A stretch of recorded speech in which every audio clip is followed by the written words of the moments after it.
Welcome back to Sports by GSMC Podcast Network. I am your host, Jeremy Lapidus. If you are just tuning in, we just finished talking about the Blue Jays trading away Calvin Biggio to the Dodgers for a minor league pitcher. What that might signal for the Blue Jays as we inch closer to the trade deadline about a month from now. In this segment, we're going to talk about Juan Soto and what he might be looking at getting in the offseason.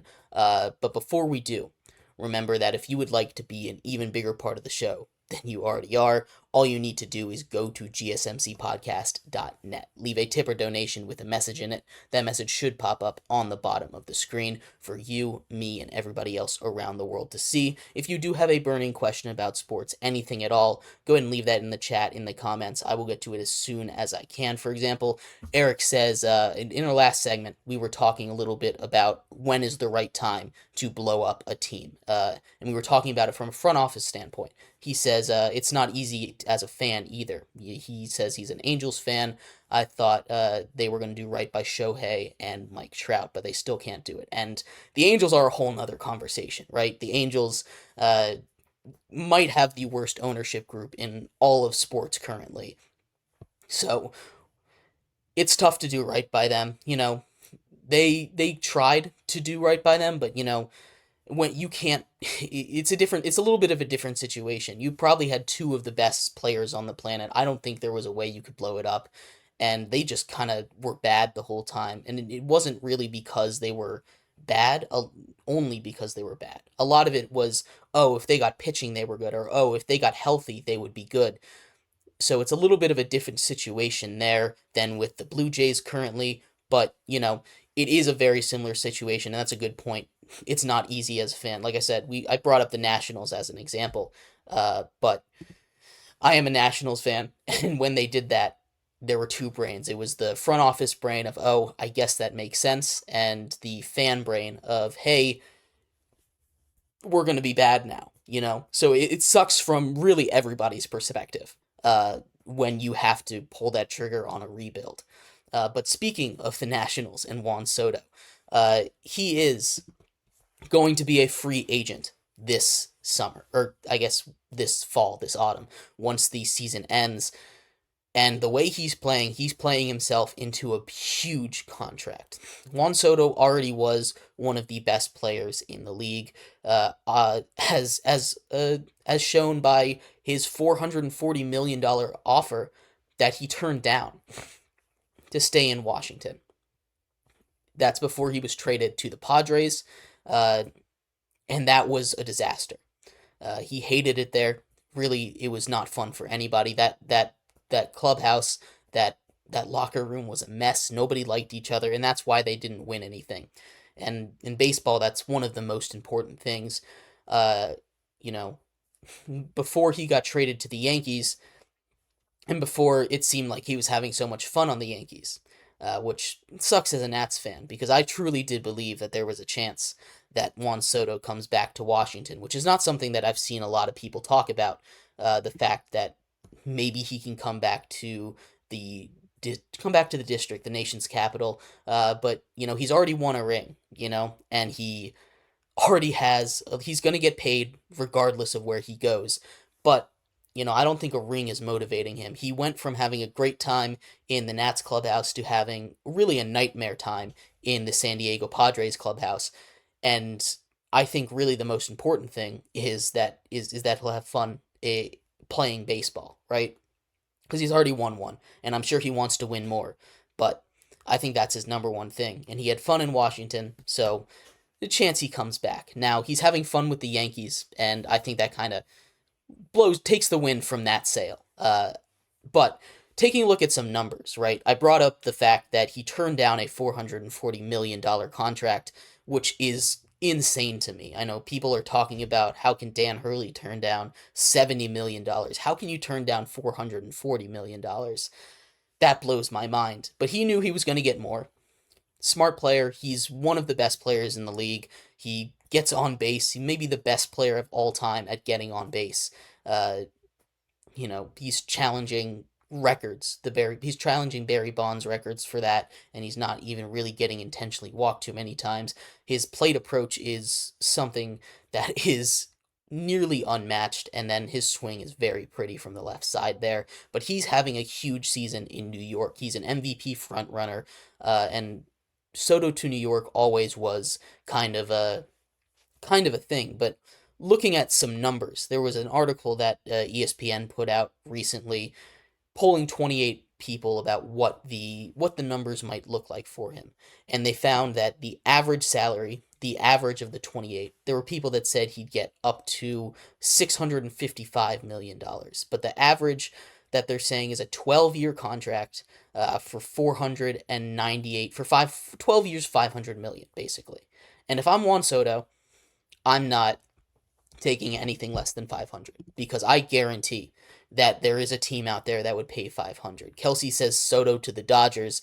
The Dodgers, I bet you would pay 500 million to get Juan Soto, especially if they don't win a World Series this year. I bet you they would pay $500 million to go get Juan Soto. And that's a very intriguing offer. Go join 3 MVPs in that lineup. Go be on a super team. But New York, also a team. The Yankees are a team that also is going to offer him a lot of money, especially seeing how successful that he's been with a guy like Aaron Judge recently. I mean, that 1-2 punch is deadly. It's super fun to watch, and it's powering them, even without Garrett Cole, who is coming back soon, and the pitching staff is going great without him. But Soto really drove them through the first month of that season while Aaron Judge was struggling, and having that backup plan to Aaron Judge when he goes through a struggle or an injury is huge.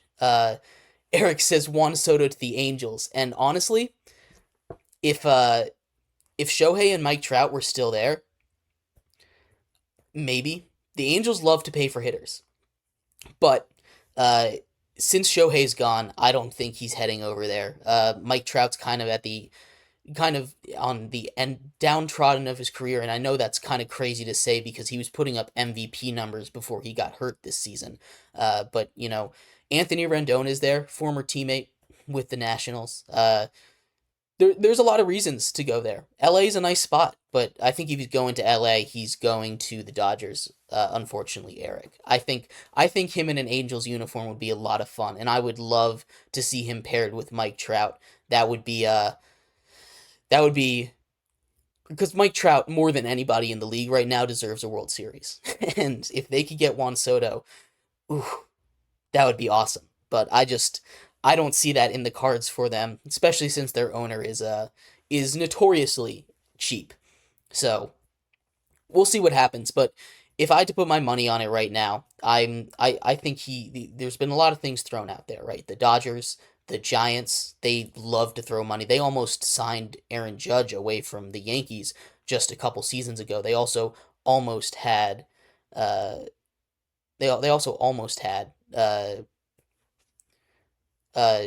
earlier this season. Ghost of Grulias says it's spelled Nationals. I don't know why it's spelled that, but it's I'm a Nats fan, so it's that's a little bit of hope that I have in me there, right? That he comes back, the return. I can wear my Juan Soto jersey loud and proud again instead of everybody whenever I go to opposing stadiums being like, "Oh, he's not on your team anymore." But it's going to be really interesting to see what he gets because he's not going to get that Shohei Ohtani $700 million contract because he doesn't have that pitching aspect to his game. But what he does offensively is going to be what he does offensively is going to be worth a lot of money. And like I said, there are estimates as low as 450, which I think is crazy. He was offered 440 3 years ago. There's no way that he gets anything less than 500 in my opinion, all the way up to 650, which is a little on the high end. If I'm trying to guess where it's at, if I'm a GM, I'm not paying. I mean, I'm paying in between somewhere in the 500s for him. If I can get him for 500, I think that's a steal, quite honestly. We're talking about a guy that instantly can turn around your offense. Just drop of a hat. He's that kind of special player offensively. Uh, we'll see what happens, but he is going to be the big fish of this offseason. And it's rare that we see so many great players hit free agency, especially in baseball. And it's really cool to see this because we get bidding on the market and players moving around. But like before Bryce Harper kind of hit the open market back in 2018, you never saw players in the stars in their prime hit the open market. These MLB teams would lock them up for 15 years and never let them leave, you know. Obviously that's the smart thing to do when you have a guy like that, because the longer you have a contract, the better it's going to age, as long as they keep up their potential or what you see in them.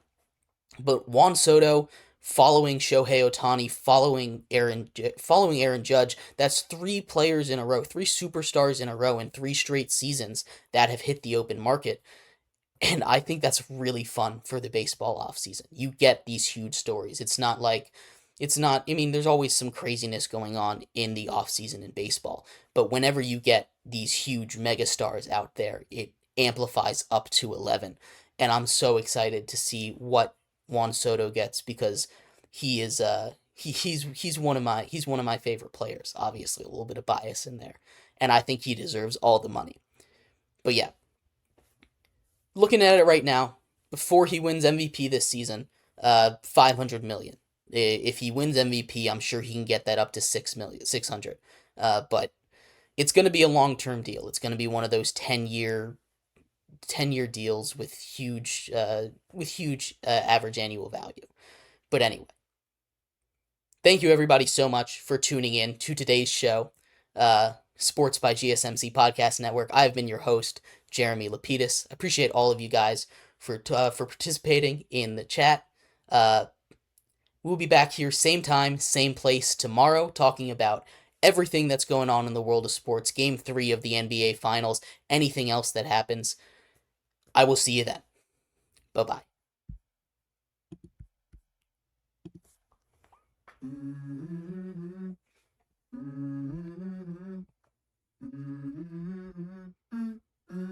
Let's go. I wake up to my pen, I feel like it's for me. Inside the shit in the cop game.